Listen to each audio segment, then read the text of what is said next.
Hi friends, welcome to deals of Gauri. So எல்லார் வீட்லேயும் தைப்பூசம் நல்லபடியாக சுவாமி கும்பிட்ருப்பீங்கன்னு நம்புகிறேன்.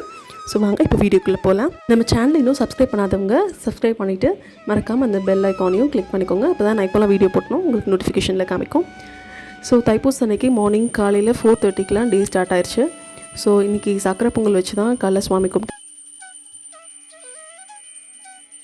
இந்த தடவை பார்த்திங்கன்னா விரதம் இருக்க முடியல. சரி ஓகே அப்படின்னு சொல்லிட்டு மார்னிங் சக்கரை பொங்கல் வச்சு சுவாமி கும்பிட்டாச்சு.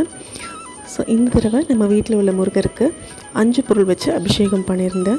அப்புறம் இந்த வெயில் விளக்கு வந்து திருப்பரங்குன்றம் போகும்போது ஆறுமுக விளக்கு வாங்கியிருந்தோம். ஸோ அதை தைப்பூசத்தன்னைக்கு ஏற்றலாம் அப்படின்னு சொல்லிட்டு இன்றைக்கி தான் ஏற்றிருந்தோம். ஏற்றினோடனே பார்க்குறதுக்கே அவ்வளோ அழகாக இருந்தது, தெய்வீகமாக இருந்துச்சு பார்க்குறதுக்கே. ஸோ பார்த்திங்கன்னா பால், தயிர், மஞ்சள், குங்குமம் இதெல்லாம் வச்சு அபிஷேகம் பண்ணியிருந்தோம் நம்ம முருகருக்கு.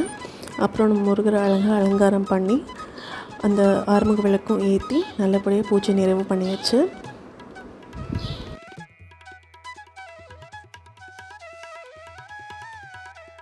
முருகப்பெருமான் ஒரு தேவ சேனாபதி. அவர் வந்து போர்க்கடவுள் அப்படின்னு சொல்லுவாங்க. தாரகாசுரனை வந்து வதம் செய்த நிகழ்வு வந்து இந்த தைப்பூசத்தன்னைக்கு பழனியில் விமர்சையாக கொண்டாடப்படுறாங்க. அதனால் பழனியில் தைப்பூசம் ரொம்பவே விசேஷமானது.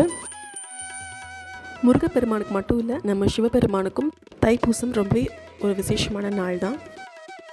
சிதம்பரத்தில் வந்து அரும்பெரும் திருப்பணிகளை செய்து இரணியவர்மன் என்னும் மன்னன் வந்து நேருக்கு நேராக இன்றைக்கி வந்து சிதம்பரம் நடராஜ பெருமானை வந்து தரிசித்திருக்காரு. நம்ம சிவபெருமான் பார்வதி தேவியோட ஆனந்த நடனமாடி எல்லாருக்கும் காட்சி கொடுத்த தினம் வந்து தைப்பூசம் தான். இந்த காரணங்களால் சிவன் கோயில்கள்லேயும் வந்து தைப்பூசம் ரொம்பவே விமர்சையாக கொண்டாடப்படுகிறாங்க. இந்த தைப்பூசம் நம்ம தமிழ்நாட்டில் எவ்வளவு விமர்சையாக கொண்டாடுறோமோ அதே மாதிரி அதை விட பிரம்மாண்டமாக மலேசியாவில் பத்துமலை முருகர் கோயிலில் வந்து செலிப்ரேட் பண்ணுவாங்க. ஸோ பொதுவாகவே இந்த தைப்பூசத்தில் பக்தர்கள் தங்களோட நேர்த்திக்கடனை செலுத்துறதுக்காக காவடி, பால்குடம் அந்த மாதிரி பாத யாத்திரை. ஸோ காலையில் வீட்டில் வந்து பூஜையெல்லாம் பிடிச்சி நாங்கள் வந்து இளஞ்சிக்கு தான் போயிருந்தோம். ஸோ இளஞ்சியில் பார்த்திங்கன்னா என்னோடய நாத்தனார் வீடு இருக்குது. ஸோ அங்கே போயிட்டு ஈவினிங் பார்க்கல நாங்கள் இளஞ்சி குமாரர் கோயில் அங்கே போயிருந்தோம். யாரெல்லாம் அந்த கோயில் போயிருக்கீங்கன்னு சொல்லிட்டு கமெண்ட்டில் சொல்லுங்கள். கோயில் ரொம்பவே அழகாக இருந்தது. வயலுக்கு நடுவில் கோயில் அவ்வளோ அழகாக இருந்துச்சு. தைப்பூசம்னால நிறைய பக்தர்கள் வந்திருந்தாங்க. சுவாமி நல்லபடியாக தரிசனம் பண்ணோம். சந்தன காப்பு போட்டு அவ்வளோ அழகாக சிரித்து முகத்தோடு இருந்தார் முருகப்பெருமான்.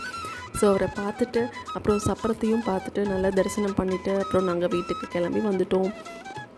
உங்கள் எல்லாருக்கும் தைப்பூசம் எப்படி போச்சு அப்படின்னு சொல்லிட்டு கமெண்ட்டில் சொல்லுங்கள். எத்தனை பேர் விரதம் இருந்தீங்கன்னு சொல்லிட்டு கமெண்ட்டில் சொல்லுங்கள். இந்த வீடியோ உங்கள் எல்லாருக்கும் பிடிச்சிருக்குன்னு நம்புகிறேன். ஸோ நெக்ஸ்ட் வீடியோவில் பார்க்கலாம். பாய்.